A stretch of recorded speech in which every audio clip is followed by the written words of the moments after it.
Детские урологи Коми освоили уникальные операционные методики. Теперь после хирургического вмешательства юные пациенты быстрее идут на поправку. Правда, очереди на плановые операции приходится ждать около месяца. Но, по словам медиков, этого времени как раз достаточно для того, чтобы подготовить ребенка к госпитализации. Виктория Палкина о мастерах ювелирных операций. Такая индивидуальная оптика сегодня есть только у детских урологов. Она позволяет проводить деликатное хирургическое вмешательство. Тем более, когда речь идет о пластической работе. А эндоскопические и лапароскопические операции практически полностью заменили сложные полостные. Главное, что теперь не бывает серьезных осложнений, говорят врачи. Современные методики, которые мы сегодня применяем, и эндоскопические, и конструктивно-пластической хирургии, позволяют нам в большинстве случаев минимизировать хирургическую травму у детей, наиболее рано их адаптировать, сократить сроки госпитализации.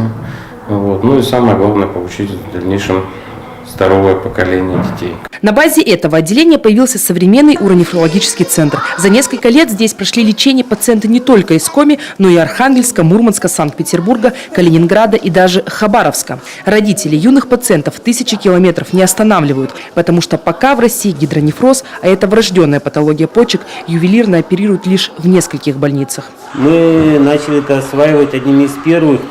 Очень непросто это было, потому что, по сути, учиться было, по большому счету, в России не у кого, да? И первые операции длились часы, понимаете, все это, да. Слава богу, не было каких-то значимых осложнений, но мы эту методику освоили.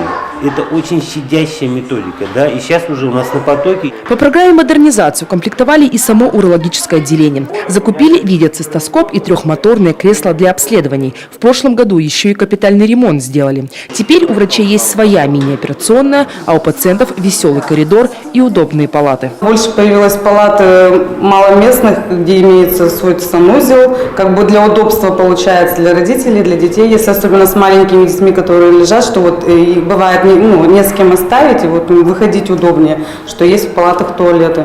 Врачи детской урологии успевают проводить и выездные семинары, особенно для своих коллег из соседних регионов, и уже на местах оперируют особо тяжелых пациентов.